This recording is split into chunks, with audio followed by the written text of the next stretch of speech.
ॐ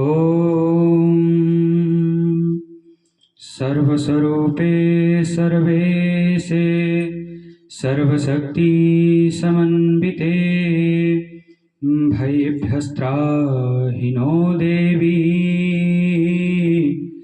नारायणी नमोऽस्तुते नारायणी नमोऽस्तुते।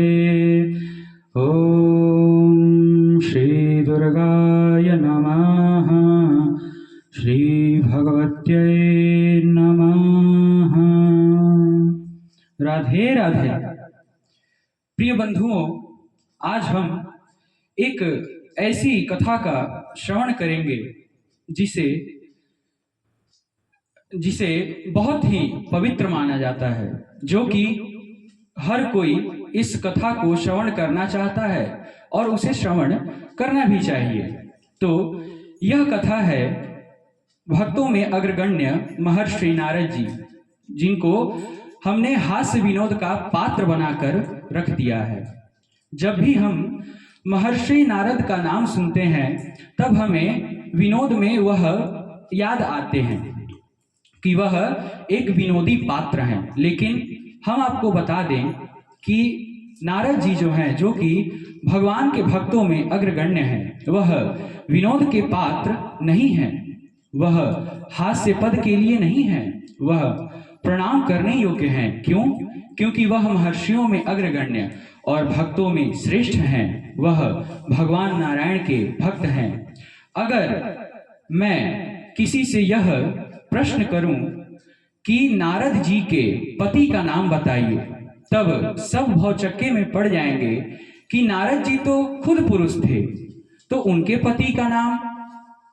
इस प्रश्न को लेकर सब मुझे ही दोषी ठहराएंगे कि यह कैसा प्रश्न है।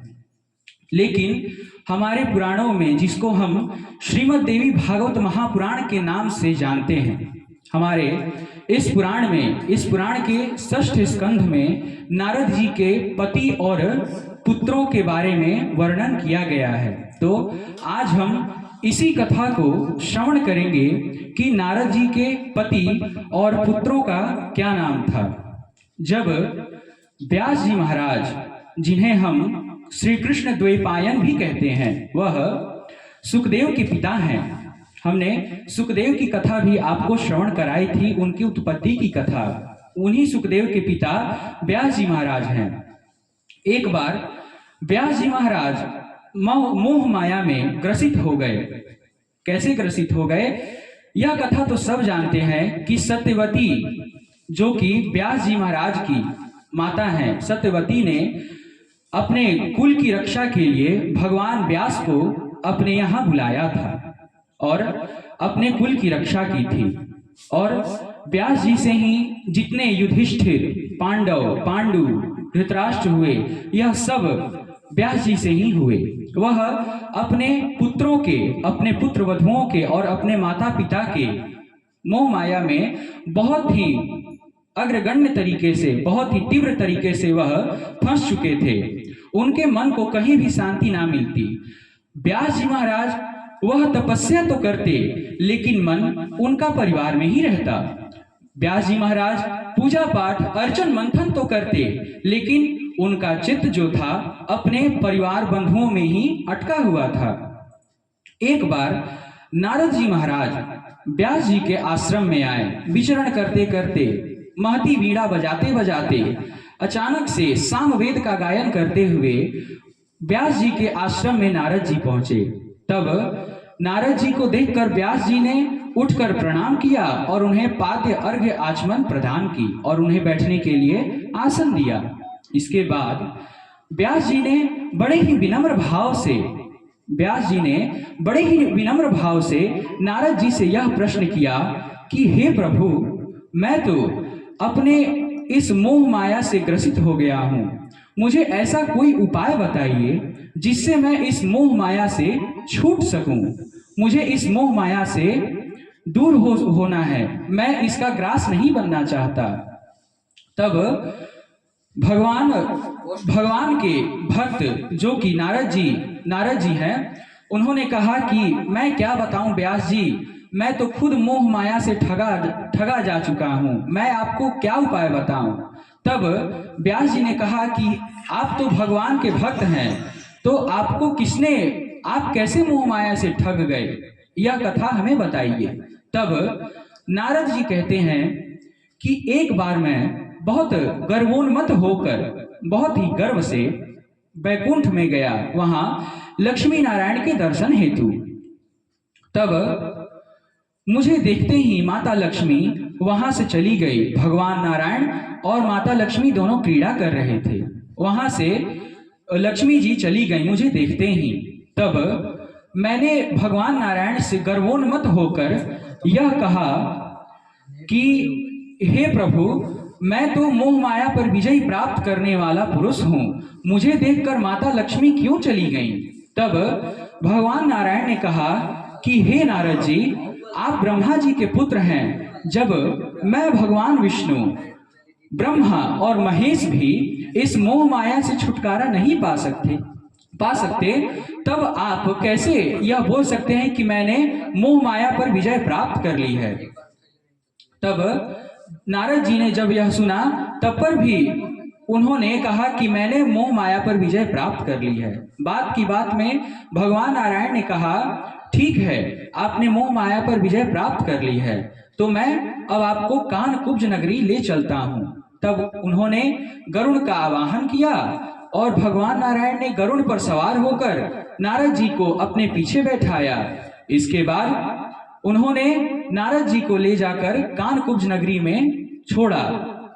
कानकुब्ज नगरी जाने से पहले उन्होंने एक सरोवर में स्नान किया।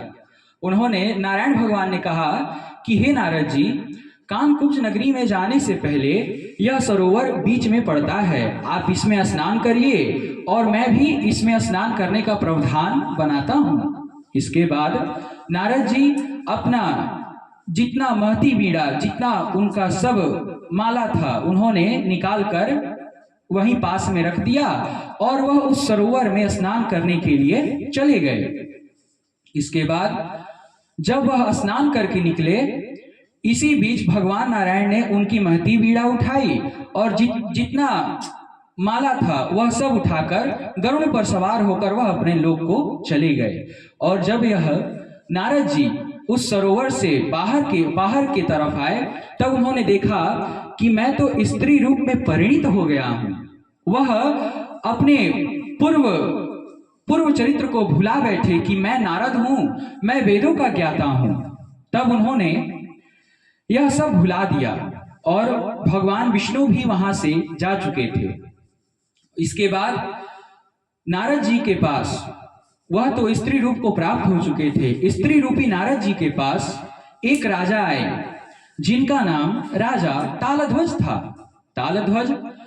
तालध्वज ने जब स्त्री रूपी नारद जी को देखा तो वह उन पर मोहित हो गए और तालध्वज ने कहा कि हे सुंदर अंगों वाली, तुम कौन हो, तुम किसकी पुत्री हो, तुम्हारे पिता का नाम क्या है, तुम्हारे भाई बंधुओं का नाम क्या है, तुम्हारी माता का नाम क्या है।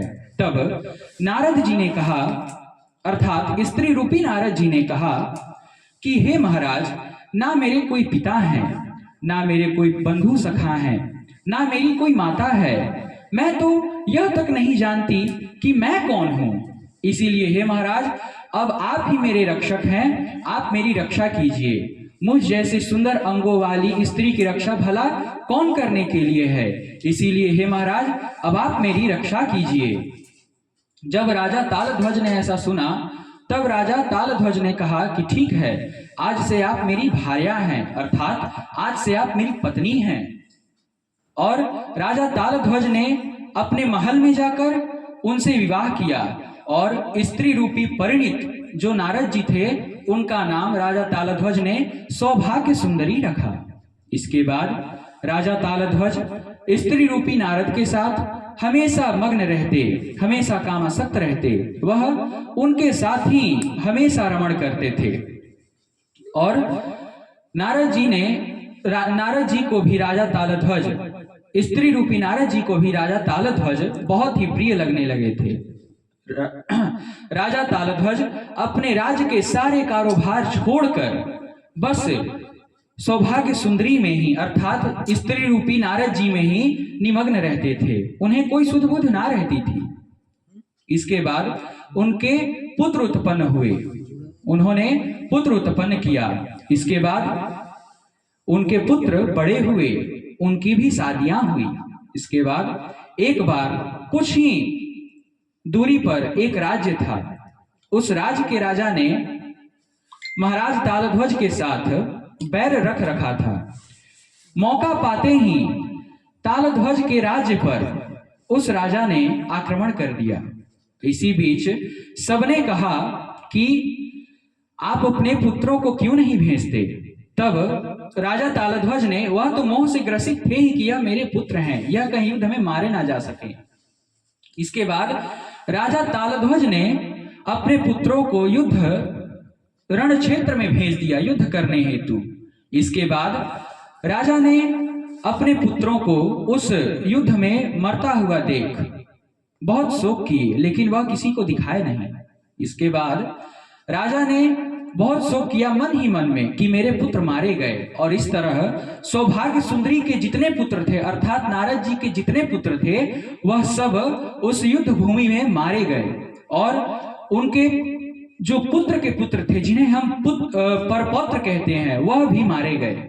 इसके बाद अपने पुत्र और परपौत्र के लिए वह सौभाग्य सुंदरी जो कि नारद जी थे वह विलाप करती हुई उस युद्ध भूमि में पहुंची और बोली कि मैंने ऐसा कौन सा पाप कर्म कर दिया जिस पाप कर्म के चलते मैंने अपने पुत्र और परपौत्र को खो दिया।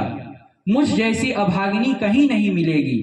तब भगवान विष्णु ने नारद जी की मोह को दूर करने के लिए एक बूढ़े ब्राह्मण का वेश धारण करके वह सौभाग्य सुंदरी के पास आए, और इसके बाद उन्होंने कहा कि हे पुत्री, तुम इतने सुंदर अंगों वाली हो, तुम कामनी हो, तुम भोमोरू हो, इसीलिए तुम तो अनेक पुत्रों को उत्पत्ति कर सकती हो, तुम इन पुत्रों के लिए क्यों शोक करती हो। यह पुत्र तुम्हारे कौन थे और कौन है। यह शरीर जो है, इस शरीर से यह रिश्ता जुड़ा रहता है कि यह मेरे पिता हैं, यह मेरे पुत्र हैं और यह मेरी माता है। जब इस शरीर में प्राण रूपी भगवान वास ही नहीं करते तो मात्र यह एक मृत शरीर है, अब इससे तुम्हारा कोई रिश्ता नहीं है। इस तरह बूढ़े ब्राह्मण वेशधारी भगवान नारायण ने स्त्री रूपी नारद को समझाया, और नारायण भगवान ने उसी सरोवर पर वापस ले जाकर नारद जी से कहा कि तुम अपने पुत्र और परपौत्र को यहीं से तिलांजलि दो, तुम उन्हें यहीं से जल प्रदान करो। इसके बाद वह जल प्रदान करने से पहले सौभाग्य सुंदरी स्नान हेतु उस सरोवर में गई। स्नान करने के साथ ही एक ही डुबकी के साथ नारद जी अपने पूर्व रूप में आ गए। तब राजा तालध्वज ने यह सब देख लिया। जब राजा तालध्वज ने यह सब देखा तो वह इतने मोहग्रस्त हो गए कि वह विलाप करने लगे, अर्थात रोने लगे कि मेरे पुत्र और परपौत्र तो मारे ही गए थे, लेकिन अब मेरी यह पत्नी भी कहाँ चली गई। मुझे इस कष्ट के दुख के समय में छोड़कर वह कहाँ चली गई। हे सुंदर अंगों वाली, हे सुंदरी, कहीं तुम सरोवर में डूब तो नहीं गई, कहीं तुम्हें कोई बड़ा मछली तो नहीं खा गया, क्या तुम्हें कोई ग्राह निगल गया। ग्राह अर्थात मगरमच्छ, क्या तुम्हें कोई मगरमच्छ तो नहीं खा गया। इस प्रकार राजा तालध्वज विलाप करने लगे। तब भगवान विष्णु अपने असली स्वरूप में आए और नारद तो अपने असली स्वरूप में आ ही गए थे। तब भगवान विष्णु ने राजा तालध्वज को फिर समझाया कि हे महाराज, यह स्त्री, जिस स्त्री के लिए आप विलाप कर रहे हैं, यह पुत्र और आपके पौत्र कौन थे। पहले हमको ये बताइए कि आप कौन हैं। आप कुछ नहीं हैं, और ये जो आपके साथ जुड़े थे ये भी आपके कुछ नहीं थे। यह मोह माया का एक चाल है जो कि रिश्तों को बनाता है। इसीलिए महाराज, आप विलाप ना करें और अपने भवन की ओर पधारें। तब राजा तालध्वज को भगवान विष्णु ने अनेक प्रकार से समझाया। तब राजा तालध्वज मोह से बाहर हुए। इसके बाद राजा तालध्वज अपने भवन को चले गए और वहां सुखपूर्वक राज्य करने लगे। भगवान विष्णु ने राजा तालध्वज से यह भी कहा कि आपको जहां यह स्त्री प्राप्त हुई थी, उस स्त्री को फिर से आपने वहीं पर खो दिया, तब इस स्त्री के लिए आप विलाप ना करें। इसके बाद राजा तालध्वज अपने भवन को चले गए और वह राज्य पर राज करने लगे। यहाँ पर नारद जी को देखकर भगवान नारायण बहुत हंसे कि नारद जी, आपने तो कहा था कि मैं तो मोह माया से ग्रसित नहीं होता, मैं तो मोह से छूटा हुआ हूं। तब क्या हो गया नारद जी? तब उन्होंने अपने सिर को झुका लिया। इसके बाद उन्होंने भगवान से कहा कि हे प्रभु, मैं अभिमान में भर गया था कि मैं मोह माया पर विजय प्राप्त करने वाला पहला पुरुष हूं।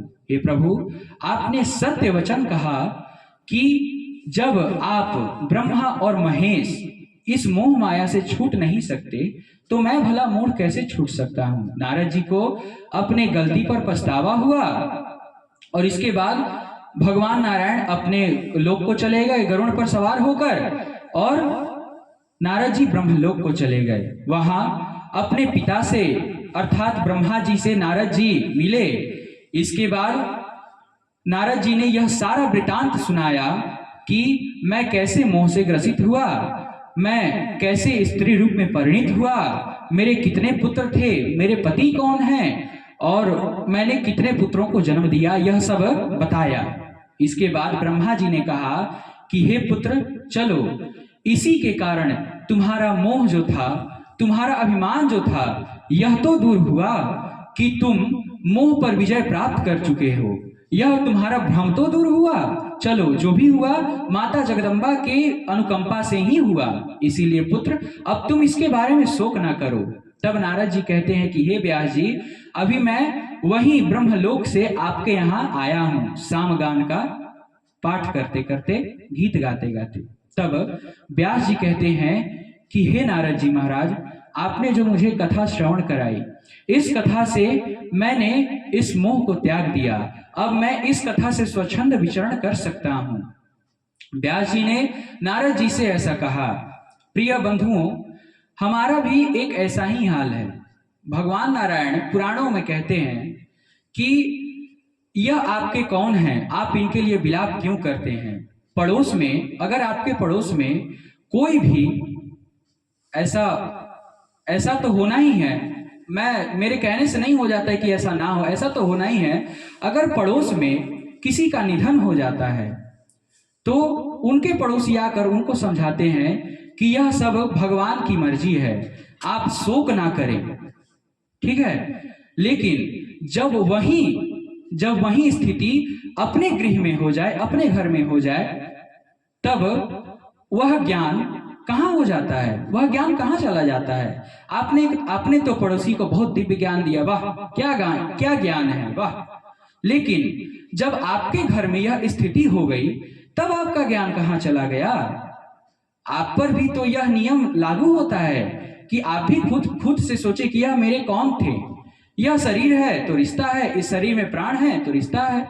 अगर प्राण निकल जाए, प्राण रूपी भगवान निकल जाए, तो मृत शरीर है बस, और क्या। तब आपका ज्ञान कहाँ चला जाता है। कितने सारे ऐसे भी कथा व्यास हैं, मैंने देखा है, जो बोलते हैं कि हम कभी मोह माया से छूटने का आपको मार्ग नहीं बता सकते। जब हम खुद मोह में पड़े, यह ज्ञान ठीक है, लेकिन आप थोड़ा अपने पर भी कंट्रोल रखिए, अर्थात खुद पर भी संयम रखिए कि मैं मोह माया से थोड़ा दूर ही रहूं। ऐसा नहीं है कि मैं मोह माया से ग्रसित नहीं हूं, मैं भी हूं, लेकिन मैंने अपने मोह माया पर थोड़ा संयम करके रखा है। अगर कोई होता है, बहुत धन है, बहुत अमीर है, खानदानी अमीर है, लेकिन अगर जेब से गलती से 1 रुपया भी गिर जाए तो वह शोक करने लगता है कि अरे वह 1 रुपया गिर गया। और मैंने कितनों को ऐसा भी देखा है कि जेब से 1000 रुपया भी गिर जाए तब पर वे शोक नहीं करते। उनसे लोग पूछते हैं कि आपको दुख नहीं हो रहा है, तब वो बोलते हैं कि क्या दुख, जिसका अंश था वो चला गया। देखिए यही है ज्ञान। 1 रुपया जाए या 1000 कोई फर्क नहीं, भगवान की मर्जी है, आ जाएगा और क्या। तो मोह माया से ऐसा कोई नहीं है जो ग्रसित नहीं है, लेकिन अपने मोह माया पर थोड़ा ही सही संयम रखिए। क्यों? क्योंकि भगवान ने ही मोह माया को बनाया है, अन्यथा दूसरे ने नहीं। और भगवान कभी कभी आपकी परीक्षा भी लेते हैं कि आप मोह माया में कितने डूबे हुए हैं, आप मुझसे कितना प्रेम करते हैं। भगवान आपकी यह परीक्षा लेते हैं। तो इसलिए मैं कहता हूं, मेरा कोई अलग स्वार्थ नहीं है कि मैं आपको बोलूं कि आप मोह माया से थोड़ा संयम रखिए, दूरी रखिए और मैं खुद मोह माया में डूबा रहूं। मेरा कोई ऐसा स्वार्थ नहीं है, पर भगवान का परीक्षा कब शुरू हो जाए वह भगवान आपको बताएंगे नहीं। ऐसे ही माता धरा की भी परीक्षा ली गई थी। जब माता धरा ने भगवान ब्राह्मण वेशधारी भगवान के लिए अपने स्तनों को काट कर रख दिया था, तब माता धरा ने अपने स्तनों को काट कर रख दिया। उनसे जो धन प्राप्त हुआ, माता धरा तो वन में लकड़ियां काटकर लकड़ियों को बेचकर धन कमाती थी, पर उस समय वह लकड़ी नहीं काट रही थी, वह पूजा पर बैठी थी, अभी लकड़ी काटना बाकी था। इसी में भगवान ब्राह्मण वेशधारी बनकर आ गए और वहां से भगवान ने कहा कि हमें भूख लगी है, हमें भोजन कराइए। तब माता धरा को कुछ समझ में नहीं आया। बगल में एक सेठ जी का दुकान था, वह बहुत ही बड़े सेठ थे, दुकान चलाते थे, बगल में ही सेठ जी थे। तो माता धरा ने कहा कि सेठ जी आप कुछ धन दे दीजिए, ब्राह्मण आए हैं, भूखे ना चले जाए। तब माता धरा को उन सेठ जी ने कहा कि उन सेठ जी का गलत भाव था, लेकिन उन सेठ जी ने कहा कि मुझे आपका एक अंग बहुत अच्छा लगता है। माता धरा ने कहा कौन सा अंग?